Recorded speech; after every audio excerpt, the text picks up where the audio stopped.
Hi గారు, స్వప్న power channel. ప్రస్తుతం మనతో పాటు దాము బాలాజీ గారు సీనియర్ జర్నలిస్ట్ ఉన్నారు. వాటితో ఒకసారి మాట్లాడదాం. సార్ నమస్కారం. సార్ నమస్తే. సార్, జమ్మూ కాశ్మీర్లో ఉగ్రదాడి తర్వాత జరుగుతున్న పరిణామాలు చూసుకుంటే రెండు దేశాల మధ్య యుద్ధం రాబోతున్నట్టుగానే కనిపిస్తుంది సార్. అటు పాకిస్తాన్ కూడా యుద్ధాన్ని కవ్వించడం అండ్ మేము యుద్ధానికి సిద్ధమే అన్నట్టు స్టేట్మెంట్స్ ఇవ్వడం కూడా చూస్తున్నాం. అండ్ ఇటు మోదీ గారు కూడా బీహార్లో చాలా సీరియస్ అయిపోయి మాట్లాడడం కూడా చూస్తున్నాం. మరి ఏం జరిగే అవకాశం ఏమన్నా ఉంది? యుద్ధం వచ్చే ఛాన్సెస్ ఏమన్నా కనిపిస్తున్నాయా సార్?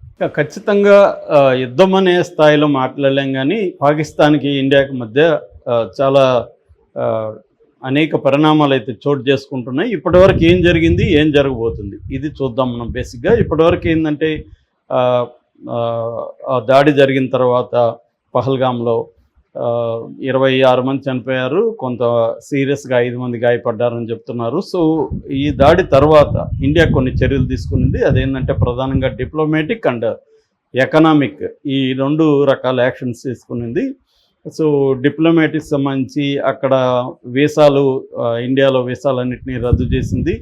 ఇండియాలో ఉన్న పాకిస్తానీ వాళ్ళంతా వెళ్ళిపోమనింది. అట్లాగే మనకు హై కమిషన్లో మన వాళ్ళని అక్కడ నుంచి తగ్గించుకునింది బాగా. అట్లాగే ఇక్కడ డిఫెన్స్ సెక్యూరిటీకి సంబంధించి అడ్వైజర్ వాళ్ళని, పాకిస్తాన్ వాళ్ళని వెళ్ళిపోమనింది.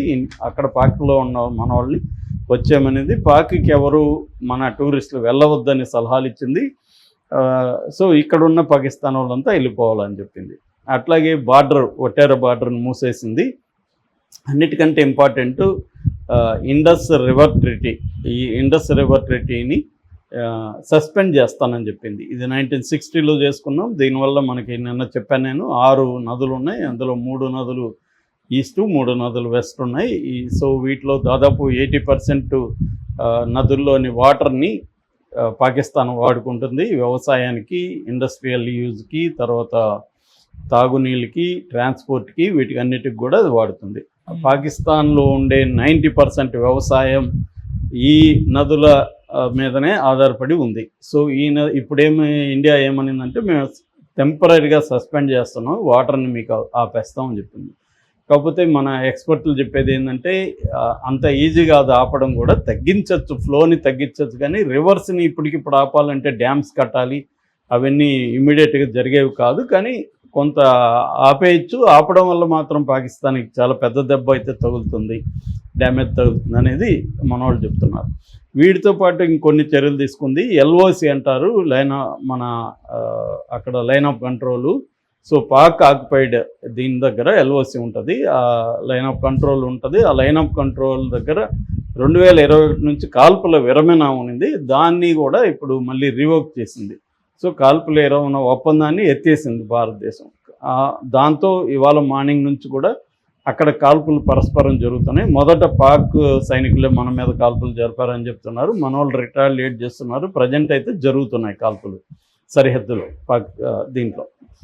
ఇది కాకుండా ఇంటర్నేషనల్ కూడా మనకు అండగా ఉండడం కోసం అనేక ప్రభుత్వాలతో మంత్రాలు జరుపుతుంది మోడీ ప్రభుత్వం. సో ఓవరాల్గా పాకిస్తాన్కి అత్యంత ఇబ్బంది కలిగించే కార్యక్రమం నెంబర్ 1 చెప్పుకోవాలంటే ఇండస్ రివర్ ట్రీటీని సస్పెండ్ చేయడం, దాన్ని ఎఫెక్టివ్గా వాడడం. ఇది ప్రధానంగా. మిగతావన్నీ కాశ్మీర్లో సైన్యం ఆల్రెడీ ఎల్ఓసి దగ్గర 1.5 lakh సైన్యం ఉంది. మన సైన్యం మొత్తం కాశ్మీర్లో తీసుకుంటే 3 లక్షల మంది సైనికులు, మన ఇండియన్ సైనికులు ఉన్నారు అక్కడ. సో ఇప్పుడు మొత్తం టెర్రరిస్టుల కోసం గాలిస్తున్నారు. 1500 మందిని అరెస్టులు చేశారు. దీంట్లో పాల్గొన్న ఒక టెర్రరిస్టు ఇంటిని కూడా ఈరోజు మార్నింగ్ బ్లాస్ట్ చేసేశారు. ఈ యాక్టివిటీలన్నీ ముమ్మరంగా మొదలైనాయి.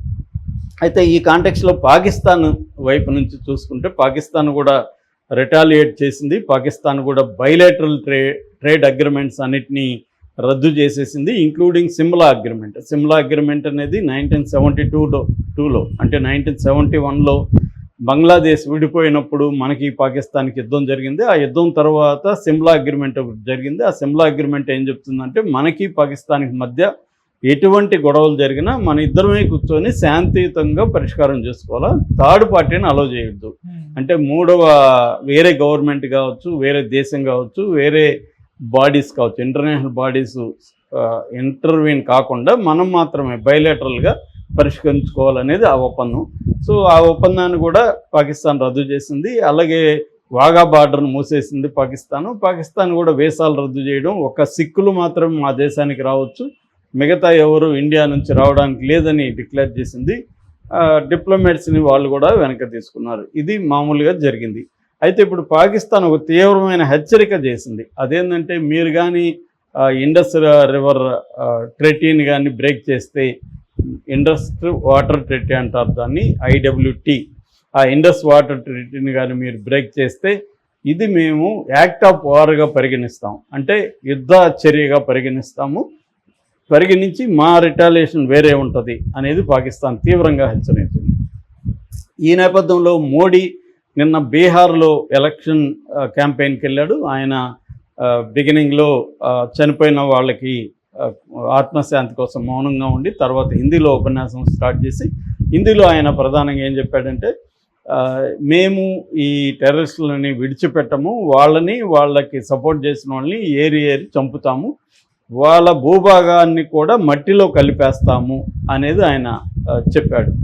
దాని తర్వాత సడన్గా ఇంగ్లీష్లో కూడా ఒక చిన్న ఇది మాట్లాడాడు. అదేంటంటే, we identify, we trace and we punish the terrorist and their backers అని ఆయన చెప్పాడు.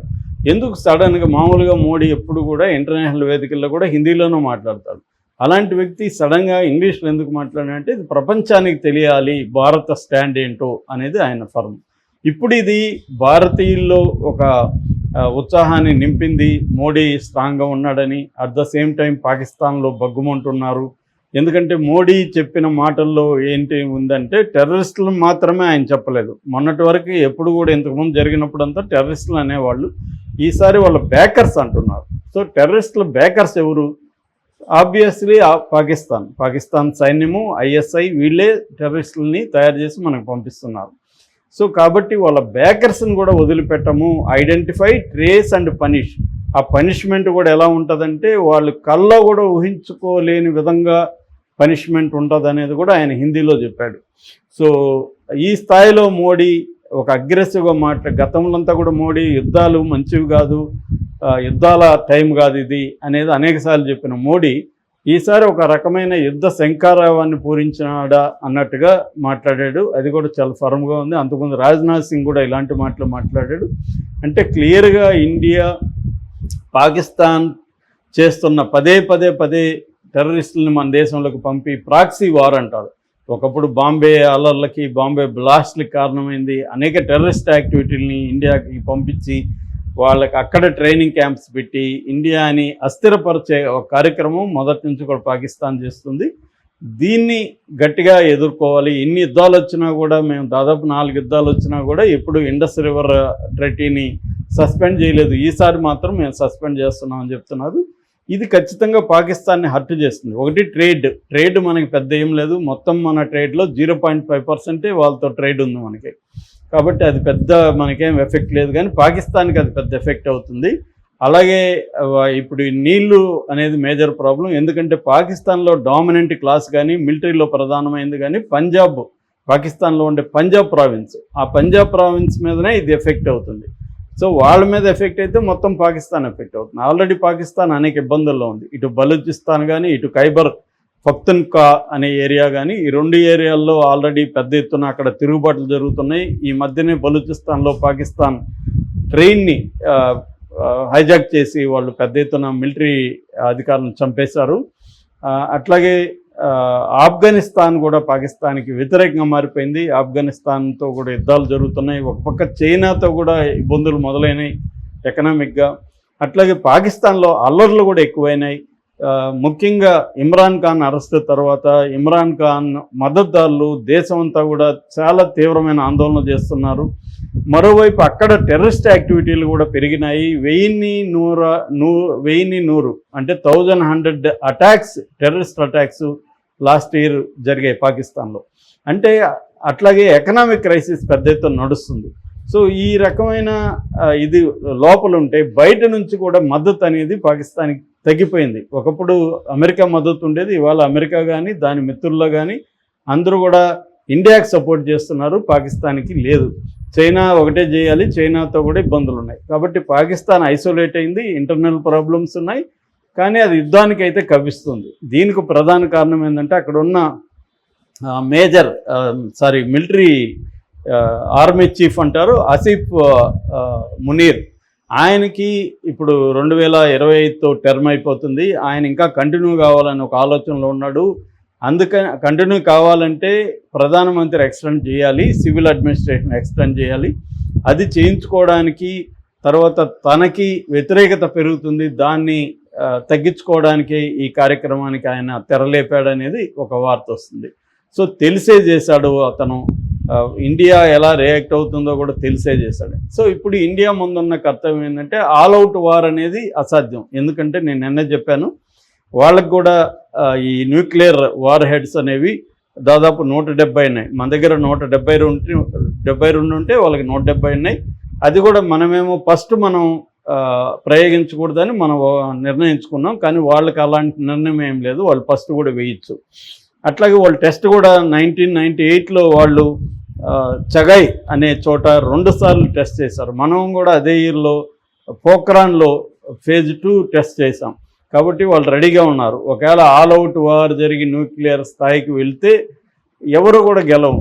ఇండియా మనం అనుకోవచ్చు మనం జనాలు ఎక్కువ ఉన్నాం కదా, వాళ్ళు తక్కువ ఉన్నారని. తక్కువ ఉన్నా ఎక్కువ ఉన్నా నష్టం కూడా అదే రేంజ్లో జరుగుతుంది. కాబట్టి ఇద్దరికీ నష్టమే అది, మిగతా ప్రపంచానికి కూడా ఇబ్బంది. కాబట్టి న్యూక్లియర్ వార్ వచ్చే పరిస్థితి ఉండదు. అయితే మనం ఏంటంటే టార్గెటెడ్గా అటాక్స్ చేయడం, కోవర్ట్ ఆపరేషన్స్ చేయడం, మన రా ఏజెన్సీలో ఆల్రెడీ అక్కడ ఉన్నారు. అట్లాగే ఇంటర్నల్గా అక్కడ ఉన్న తిరుగుబాటుదారులకు మనం హెల్ప్ చేయడం, వాళ్ళ ఎకనామిక్గా వాళ్ళని బ్లీడ్ చేయడం అంటారు, అంటే రక్తాన్ని పీల్చేయడం. ఈ బ్లాక్ ఛానల్ డిప్లొమసీ అంటారు. అలాంటివి ఇప్పుడు ఆప్షన్స్ మన ముందు ఉన్నాయి. మిలిటరీ ఆప్షన్స్ ఏమో మనం టార్గెట్గా ఎక్కడైతే టెర్రరిస్టులు ఉన్నారో వాళ్ళ మీద అటాక్ చేయాలి. అది చేయాలంటే వాళ్ళకి కూడా తెలుసు కదా వీళ్ళు చేస్తారని. గతంలో మనం చేసాం కాబట్టి, ఉరి కానీ తర్వాత పుల్వామా అటాక్స్ ఇవి జరిగినప్పుడు మనం చేసాం కాబట్టి వాళ్ళు కూడా హుషారుగా తప్పించుకొని దాక్కుంటున్నారు విలేజ్ల్లోకి, అలా వెళ్ళిపోతుంది, జనం మధ్యలో ఉంటున్నారు. మనం జనం మీద దాడి చేయం కాబట్టి వాళ్ళు అలాగా వెళ్ళిపోయారు. కాబట్టి ఇప్పుడు ఇండియా ఏంటంటే ఓపిక్గా ఉండాలి. ఎమోషనల్గా మనం యుద్ధం చేసేయండి, వాళ్ళని పోయి చంపేయండి అనేది మీడియాలో మాట్లాడడం కరెక్ట్ కాదు. అందుకనే ఇండియా కూడా మోడీ ఫర్మ్గా ఉన్నాడు. అట్ ద సేమ్ టైం ప్లాన్డ్గా ఆర్గనైజర్గా అటాక్స్ ఎలా చేయాలి, పాకిస్తాన్ ఎలా దెబ్బ కొట్టాలి అనేది చూస్తున్నారు. ఇది ఎప్పుడు జరుగుతుంది అనేది, ఎలా జరుగుతుంది అనేది మనం చూడాలి. Okay sir, thank you so much.